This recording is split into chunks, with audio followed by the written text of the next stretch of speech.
back again today for my next installment into my Road to Infinity War series, and this has honestly been one of the ones that I've been anticipating ever since I wanted to do this because it's one of my favorite movies of all time. It is up there with one of the best MCUs and up there with one of the best trilogies of all time, and especially sequels right up there with that one.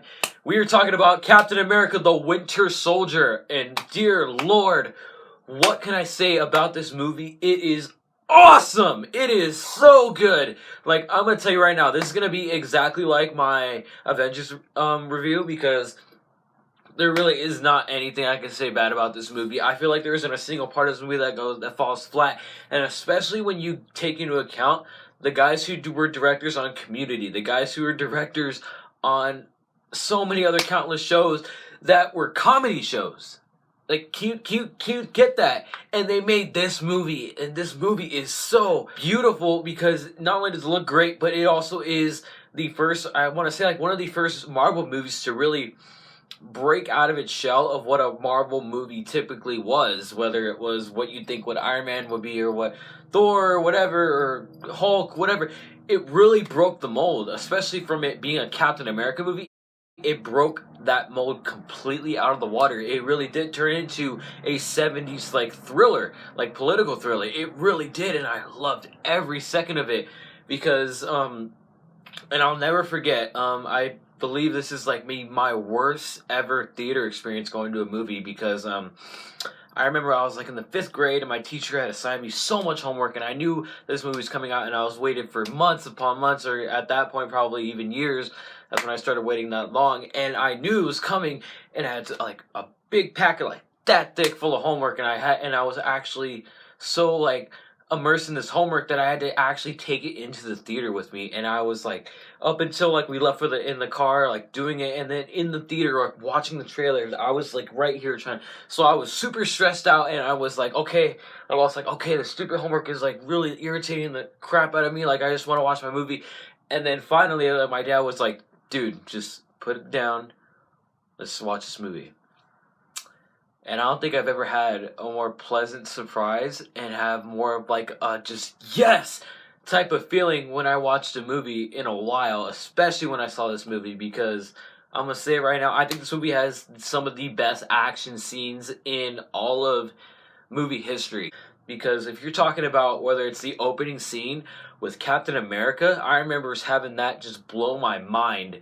Because it was the first time that you really get to see like the power of Captain America. When he goes up and he kicks a dude off of the freaking side of the boat, and then like it really was, I think this is where the guys who run the show for Daredevil, Punisher, and all the Netflix shows, I really do think this is where they got inspiration for all of their action, because I do feel like this is the type of action, it's more acrobatic, but like for like stuff like Daredevil, like this is so raw and great, because like especially when he's like tries where a guy tries stabbing him, he grabs a knife and he throws it at the guy's hand, whether it's all of like the way great uses of the shield. Like, the action in this movie is spectacular. And I'm gonna jump real quick to the elevator scene. Oh my god, one of the best. Like, seriously, hands down, like, it's just Captain America, and he takes like 5 or 6 guys in a elevator, and then you see him like he's like stuck in the elevator, and he just jumps out. And like I have all of this like pinpointed so great in my mind of him just like, and then he takes down a Quinjet all by himself. Oh my, like, dude. And like, I think the mother of all action sequences in this movie is the highway scene. Whether it's you start out on the highway where Bucky's like taking down all the cars, and then you have him and him, Steve and Bucky. You don't know he's Bucky yet, but they're having their first hand-to-hand fight, and oh, dude, this is like, I think this is choreography to its perfection in the MCU. I cannot state more how great of an actressing this is, because I remember like wanting to cosplay as the Winter Soldier when this movie came out, and I learned how to flip my comb, just like how he flipped his knife in the. I love this movie. I love this movie so much. Like, but I really tried thinking hard, man. I really did. Of thinking of how hard it would be for this movie to do something wrong, and it really doesn't. Because not only do you have like some of the best action, and like I spent 5 minutes about this video just talking about the action. Let's talk about the story, because I think this has one of the best plots out of all the MCUs so far, and definitely the best twist ever. and it was seriously the one that just blew my mind and did not make me think of anything else for the next week. Like, from the very beginning of Iron Man in Phase 1, we knew that S.H.I.E.L.D. had a president, and we obviously, as comic fans, we knew what S.H.I.E.L.D. was, but to find out that it was all taken over by Hydra, like, that was the biggest, like, twist that I have heard of, like, in my mind. Like, I know there are other twists, especially with that movie right there, but, like, right at that moment, I was like, you guys can't do, like, you gotta be kidding me, like, you're telling me, like, throughout these entire Phase 1 movies, you're telling me I'll never watch Avengers the same way again, which I won't, but that's what makes this movie even better, because not only was it just another stand-in movie like, say, Thor: The Dark World, it really changed the entire MCU. It changed literally everything that you would have ever thought about the MCU. It took one of the best, like, it took, like, the greatest spy organization in the world and flipped it on its head to make it the villain of, like, the next couple movies, and it was amazing, because I've never seen them Marvel execute a twist like that so well, because you had a couple here and there, but right up until this moment this movie came out, it was just, oh my god. Whether it was having Alexander Pierce, again, one of the greatest Marvel villains who does not do a lot. He's just a guy, almost like he's just a guy. He's not somebody that Cap is gonna punch, but he's like, you got that face on the bottom of Hydra and how evil and everything is. Whether if it's like agents like Sitwell, or Brock Rumlow, you can tell that they made Hydra have a presence in this movie, and they made it such a big awe-striking moment when Zola tells you that no, I was inside of S.H.I.E.L.D. and we've been inside there for years, for decades. We've been using the Winter Soldier to kill off anyone who's in our way. Like, dude, like, oh man, you hit me right in my heart. Alright, now let's talk about the characters. Hands down, this is Cap's movie. This is Cap's movie, man. Because in First Avenger, like I even talked about, like how First Avenger, like there are so many great there's so many great moments with Steve in those movies, because you get to see his transformation from becoming a kid to becoming a man and to becoming Captain America. And that's like, there's nothing wrong with that, and I love that as a story. But I love seeing Captain America when he fought for his country, and all he ever wanted to do was to do the right thing. And you can see, and have him look at the world through this lens of not everything is as black as white as it was 70 years ago, and have to see that, like, he's having problems with Fury because no one can spill all the secrets, because no one knows them all. And that's such a great line to, like, just to hammer down of what Steve is trying to get at, that he can't feel like he knows how to serve when he knows that he can't trust whoever is giving him orders, who isn't.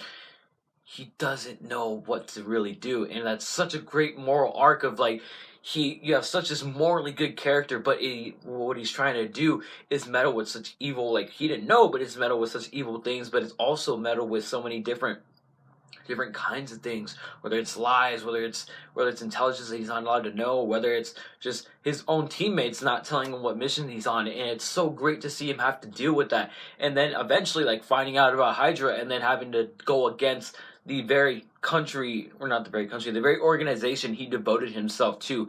Like, not gonna lie, man, like, Cap is at its best when he's really going against America. Like, I'm not saying that, like, it really is, even if it's in Captain America Civil War, like, you can tell that, like, Captain America is always fighting for what's right. And that's the great thing, and that what's right may not always be the easy path, and that's another thing to go by. Like, he turned on everybody in this movie, and he was the one who showed out a hero, because he was able to take down Hydra not all by himself, but with his own team, and he took it down, and he saved like the lives of millions. And that's such a great arc that he had, and I loved what they did with Cap in this movie. And you do not doubt for a second that this is a Captain America movie, but this is a very different Captain America movie. Now let's talk about my favorite character walking out of this movie when I was in 5th grade. The Winter Soldier. Sebastian Stan, I cannot tell you how captivated I was by his performance by just his eyes. And that's an amazing thing to do while you're an actor, because I'm not an actor by myself, but I watch a lot of film, and I've seen great performances through and through. But when you give me a performance where he has a mask on and he has very little dialogue, and you just look at him and he's just acting through his eyes, and you can see how menacing he is, you can see how ruthless he is, you can see everything that's going on in his mind, but he doesn't say a word through about half of the movie. He doesn't even show up like as a full-on character until like a good chunk of the movie is already gone. And like, you really get to see, and you really get to get into Bucky's mindset. You get to see more of it, but you get to see as much as you need. You don't need to see all of like the Russian words. You don't need to see all that. You just need that. And I love what Sebastian Stan was able to do with just his eyes alone, and not let alone how great he was in the action scenes, how physically opposing and how physically matched he was with Cap, which made for some of the best action sequences in this movie period. And made not only that he is his best friend, and Cap, and that's another great art for Cap too, is trying to save Bucky, even though that he knows that Bucky went down the deep end, he knows that he doesn't know what he's doing, but he still lives by, I want to save my friend. Like, one of my favorite lines is when you start out with little Steve and Sebastian Stan, and then he's like, I'm with you to the end of the line, pal. Like, such a great fan moment. But when they bring it back, when they bring it back, and he's about to kill him, and throughout this entire movie, Steve has been trying to bring him back. He's been trying to know that his friend's still in there. No matter what everybody's telling him, he wants to know, and he believes that his friend is still in there. And he says, I'm with you to the end of the line. And you can see it. And again, Sebastian Stan with his eyes, he barely says anything in there. But you can see with his eyes that you can tell that he has remorse, but he has conflict, but he knows he has to kill this man. But you know that he sees and he knows that he knows this guy. And it is great. It is so rich, and especially when they all fall and you think the Cap might have died and he might drown, and he brings him out. I love their relationship in this movie. It is hands down great, and I think this is still the best performance that Sebastian Stan has given, because I think of just the fact of what he was able to do just to emote with just his eyes, period. Alright, now let's go on to Black Widow. Black Widow, oh. Hey, Sarah.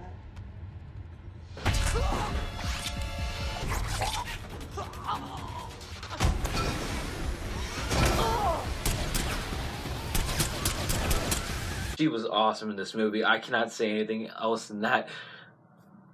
Scarlett Johansson kills it every single time, but I think this is one of the very few times also that we get to see in the meat of her character, to be, more see like what she really is, which is a spy, not an Avenger, but a spy. And that's really good to see, because you got some of that in Iron Man 2. That was the introduction. This is really like another time where you get to see delve deeper into her character, and she really get to see them build a relationship with Steve, and how she is really devoted to being a spy, to telling her lies. But then you see her own transformation of learning that this entire thing that she's been fighting for is gone. Like, not only that it's gone, but it's not true. And then I loved her arc in this movie. She's always awesome as always. Can't say everything wrong about Scarlett Johansson. Nick Fury is awesome in this movie. He's back, and he's just the same exact guy he's always been. But if you want to stay ahead of me, Mr. Secretary, you need to keep both eyes open. He's just swagger, man. And that's another thing. This movie has one of the controversial things about Marvel movies is that they kill off characters and they bring them back in the third act. Now, but this was arguably before this became a thing, because I think this movie started with it. But it works for this movie.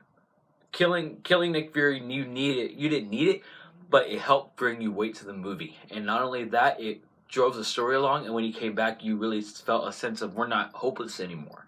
And that was the great part about it, because I think this is one of the very few deaths in Marvel movies where they did it correctly. And then bringing him back, you were like, oh yeah, I didn't want him to die, but see, it's like one of the very few Marvel deaths that actually do work when they bring him back and all that stuff. All right, what else? Who else do we got? Let's do Falcon.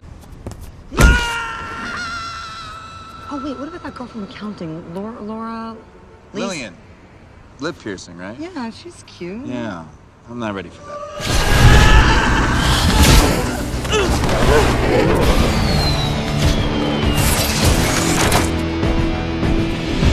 That's right, Falcon is back in the, or not, he's not back. He's introduced in this movie too, and I loved Anthony Mackie is the Falcon. He had such a swagger and he had such a charm with him as well. And I cannot wait to see him hopefully be maybe the next Captain America. I'd rather see Bucky first be the next Captain America, but I loved him in this movie. I can't believe how charming he is, really. Like, I really loved him in this first movie. Now, my final thoughts, I just love this movie to death. I can't stress about it. Another thing is that I used to listen to this movie a lot when I build stuff. Like I mentioned some Iron Man 3 review. You regularly watch Winter Soldier after I watch Iron Man 3, and the score instantly, I think, might be right behind the Avengers score, my favorite MCU score, period. Like, I love it.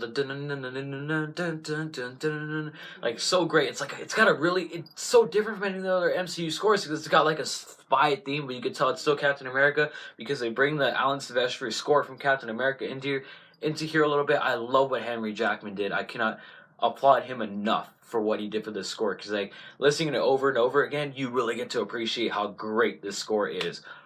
Now, like I said, I can't really get anything wrong about this movie. I love this movie for what it did for the MCU. I love what this movie did for just what comic book movies can be, because I think this is up there with like the Marvel movies that really transcend the Marvel, or not just the Marvel, but the superhero genre as a whole. Because like you would think of like movies that are different genres in themselves, but they're still in the superhero category. I loved it. I applaud the Russo brothers for doing this first outing, and I cannot believe that they were able to even up themselves with Civil War.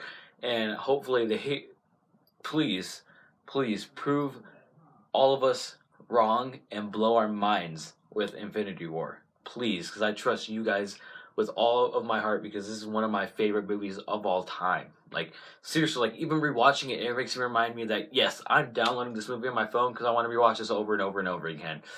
Okay, I've been rambling about this movie for almost 20 minutes, and that's longer than my Avengers review. I think I'm going to sign off and probably go watch this movie again because that's how much I love it. I'll see you guys next time. I know I'm asking a lot, but the price of freedom is high. It always has been. And it's a price I'm willing to pay. And if I'm the only one, then so be it. But I'm willing to bet I'm not.